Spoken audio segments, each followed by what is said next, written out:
kuchangia katika mambo ya usalama. Kazi ambayo tumefanya kwa miaka miwili, nilisema ya kwamba we are going to modernize the security equipment that we have and improve on the security architecture and make it much more people-centered. We will involve leaders, we will involve citizens in making sure that they too take charge of the security of where they stay, of the security of their counties. And we have seen tremendous progress, even as we spend public resources modernizing the police, modernizing our security agencies. And we are spending close to 20 billion shillings to modernize the equipment and the facilities and the capabilities that are available to our policemen and women so that they can improve on our security. But we must also realize that this security is also a matter for each and every one of us. But as I committed, we need to silence those who are shooting everywhere. And I am very happy that the last 2 years we have reduced on conflict, we have reduced on cattle rustling, we have reduced on insecurity generally, but there is still a lot of work to be done. And I need the support, the collaboration, the partnership of all leaders, together with the security agencies, so that we can take charge of the security of our country. I also committed that we are going to eliminate the old story of vetting because it discriminated on some Kenyans. Today, our constitution and the law gives us the opportunity to make refugees Kenyans. Now, if we can make refugees Kenyans, what business do we have asking questions about other Kenyans and whether they are Kenyans or not? And it is the reason why I made the policy decision to get rid of this thing called vetting, because in any case, it was not based on any law. It was just an administrative issue.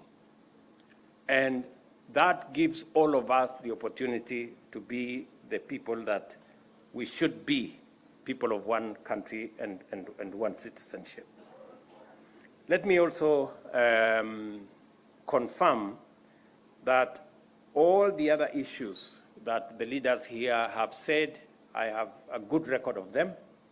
I know the people of this great county had an opportunity to access water, but that project has had challenges.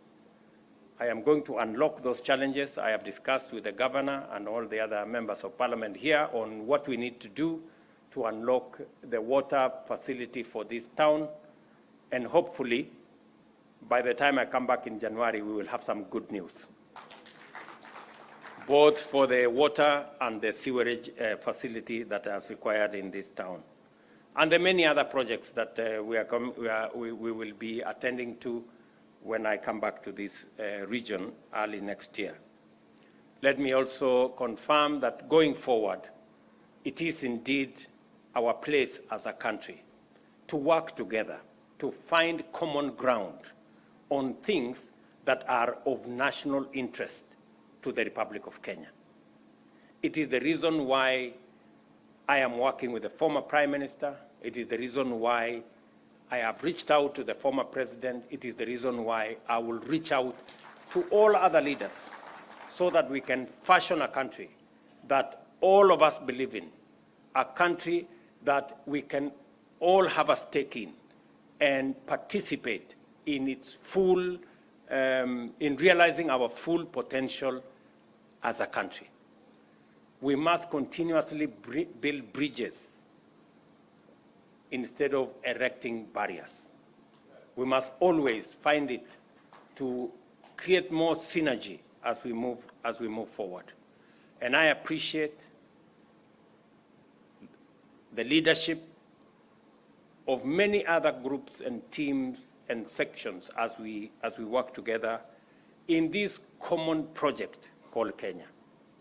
It is not an individual program, it's not a personal project, it is a collective effort. And I appreciate that Professor Anyang' Nyong'o is in our midst to represent the former Prime Minister and to confirm that the former Prime Minister is somewhere in West Africa because he is our candidate for the Africa Union Commission Chair. And collectively, our support is necessary so that we can use his talent, his expertise, his knowledge to drive the African agenda, because Kenya cannot succeed if Africa fails. We need a successful Africa to have a thriving Kenya. So that's also very important to me and to all of us. On all the other projects, including what Governor Abdullahi has said, what Aden Duale has said, on projects that will inform the progress of our country, we must continuously work together, persuade one another. Even when there are misunderstandings here and there, we must continuously inform, we must continuously engage so that everybody can come on board as we implement these transformative projects, whether it is our savings culture, whether it is our education infrastructure and system, whether it is our health programs, or whether it is our infrastructure programs coming from housing to water to roads. We must all continuously work together in that space. And let me confirm to the people of this county and to the pastoralist community that I signed into law the water bill, I think 2 weeks ago, that now provides a bigger framework for matters to do with water harvesting, matters to do with water storage, as we look into the future, because to unlock the potential of our arid and semi-arid areas, water harvesting, water storage, water management is going to form a big and substantial part of unlocking the potential of this region. And that is why it is important for us to have a new policy framework and a legal regime that is going to support the process of our water management. Let me also confirm to you that as we hire more teachers, and this December, we are going to hire another 20,000 teachers because education is important. And I want to tell the pastoralist communities, education is still a big challenge in this region. And leaders, pastoralist leaders to be specific, must mind about the education of the children of pastoralists as we do for the children of Kenya. I did say before, I will repeat again, that it is time that pastoralists take up teaching as a profession.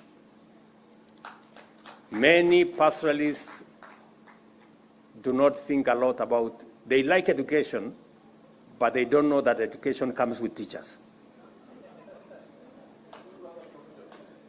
So there is no education without teachers. So if you don't have great consideration for teaching, then it undermines your belief in education. You cannot continue to depend on teachers that come from other places, because you all know the consequences that befall those who depend on teachers coming from far away. Whenever there is a small crisis, they find an excuse to seek a transfer, and you end up with classrooms that do not have teachers. I'm very happy with what counties have done. They have done more to sponsor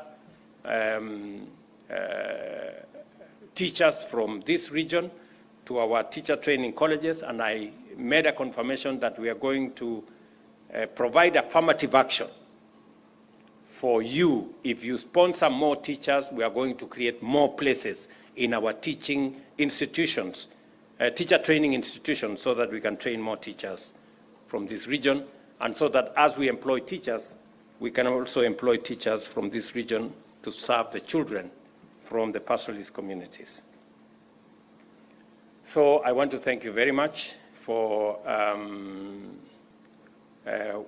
this great meeting that we have had. I am very confident that going into the future, we can build a much more cohesive, much more united country as we contribute our best in making Kenya great. Thank you very much, and I look forward to the outcome of this summit. Asanteni sana. God bless you.